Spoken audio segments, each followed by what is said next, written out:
Bismillahirrahmanirrahim. Assalamualaikum warahmatullahi wabarakatuh. Bertemu kembali dengan saya masih di mata kuliah Media Pembelajaran dan Literasi ICT Ekonomi.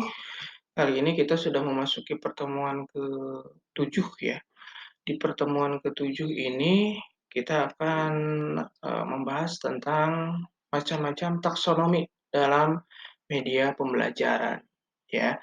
Nah, taksonomi sendiri itu apa? Taksonomi adalah di sini sebuah kerangka untuk mengklasifikasikan pernyataan-pernyataan yang digunakan untuk memprediksi kemampuan peserta didik dalam belajar sebagai hasil dari kegiatan pembelajaran, ya. Nah, tentu dalam hal ini taksonomi yang akan kita pelajari adalah taksonomi dalam media pembelajaran, ya. Oke, taksonomi yang pertama ini berkaitan dari salah satu teori dari Brecht ya. Dalam Sadiman, Brecht ini mengidentifikasi ciri utama media itu menjadi 3 unsur pokok, yaitu pertama suara, yang kedua visual, dan yang ketiga itu gerak ya. Media visual sendiri dibedakan menjadi 3, yaitu gambar, garis, dan simbol, yang merupakan suatu bentuk yang dapat ditangkap dengan indera penglihatan ya. Nah, di samping ciri tersebut ya, oke, Brett juga membedakan antara media siar atau telekomunikasi dan media rekam atau recording. Sehingga terdapat 8 klasifikasi media ya menurut Brett. Yang pertama, media visual gerak, media audiovisual gerak, artinya berarti di samping ada suara, ada gambar ya dan bergerak. Lalu media audiovisual diam ya. Jadi gerakannya diam, ada suara, ada gambar tapi diam gitu ya. Dan media visual gerak ya. Berarti hanya gambar yang bergerak dan media visual diam, gambar tapi tidak bergerak ya. Lalu ada media semi gerak ya. Jadi gerakannya kadang diam, kadang bergerak gitu ya. Dan media audio saja, berarti hanya suara saja, dan media cetak ya. Oke. Nah, ini merupakan eh, klasifikasi atau taksonomi menurut Blaise tadi ya. Kalau digambarkan seperti ini ya. Media transformasinya itu bisa televisi ya. Kalau sekarang mungkin bisa berupa tayangan-tayangan gitu ya. Tidak hanya dari televisi saja ya. Lalu ada gambar suara ya. Nah, di situ ada media rekamnya seperti apa, bisa hanya berupa film atau gambar atau hanya suara saja gitu ya. Dan lain sebagainya ke bawahnya silahkan nanti Anda amati sendiri di situ ya. Oke, selanjutnya taksonomi menurut Briggs ya. Nah, di sini Briggs lebih mengarah kepada karakteristik siswa, tugas instruksionalnya, bahan, dan transmisinya. Jadi Briggs mengidentifikasikan 3 macam media yang dapat digunakan dalam proses belajar mengajar, yaitu objek, ya, model, suara langsung, rekaman audio, media cetak, pelajaran terprogram, papan tulis, media transparansi, film bingkai, film rangkai, film gerak, televisi, dan gambar. Gitu ya. Jadi Briggs ini lebih kepada melihat karakteristik siswa nanti kira-kira siswa lebih condong ya digunakan media pembelajaran seperti apa gitu ya. Jadi disesuaikan dengan karakteristik siswanya. Siswa bisa menerima media pembelajaran itu dengan cara apa gitu ya. Nah, itu uh, macam-macamnya tadi ya. Macam-macam media pembelajarannya seperti itu. Dan juga tergantung tugas dan bahan yang digunakan dan transmisinya gitu ya. Oke, berikutnya menurut Gagne ya, membagi media menjadi 7 macam pengelompokan. Media yang dikaitkan dengan kemampuan memenuhi fungsi menurut tingkatan hierarki belajar yang dikembangkan. Pengelompokan tersebut antara lain meliputi benda untuk didemonstrasikan. Nah, kalau ini mungkin medianya secara langsung praktek gitu ya.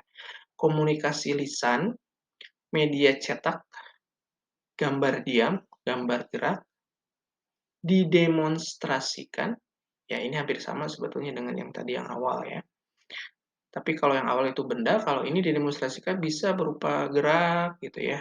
Jadi secara langsung, misalkan praktek ya. Lalu ada komunikasi lisan, media cetak, gambar diam, gambar gerak, film bersuara, dan mesin belajar. Nah, ini beberapa ada yang diulang ya. Beberapa ada yang diulang. Itu menurut Gagne. Selanjutnya, ketujuh kelompok media tersebut kemudian dikaitkan dengan kemampuannya memenuhi fungsi menurut tingkat hierarki belajar yang dikembangkan, yaitu pelontar. Ya, pelontar itu pelontar stimulus belajar ya.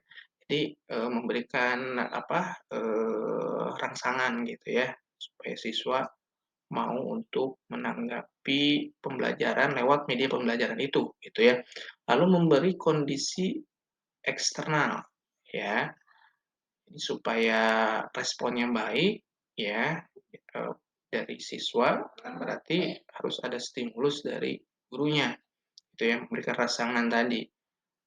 Lalu yang selanjutnya menuntun cara berpikir ya. Nah, ini bagaimana siswa bisa memahami ya media pembelajaran tersebut supaya lebih mudah dipahami terkait dengan pembelajaran lewat media tersebut gitu ya. Lalu memasuk alihkan ilmu di dalam media tersebut. Lalu menilai prestasi dan akhirnya memberi umpan balik gitu ya. Oke, selanjutnya menurut Idling, media merupakan bagian dari unsur-unsur rangsangan belajar, yaitu dua unsur untuk pengalaman visual meliputi kodifikasi subjek audio dan kodifikasi objek visual. Dua unsur pengalaman belajar tiga dimensi ini meliputi pengalaman langsung dengan orang dan pengalaman langsung dengan benda-benda yang dipandang dari banyaknya isyarat yang diperlukan.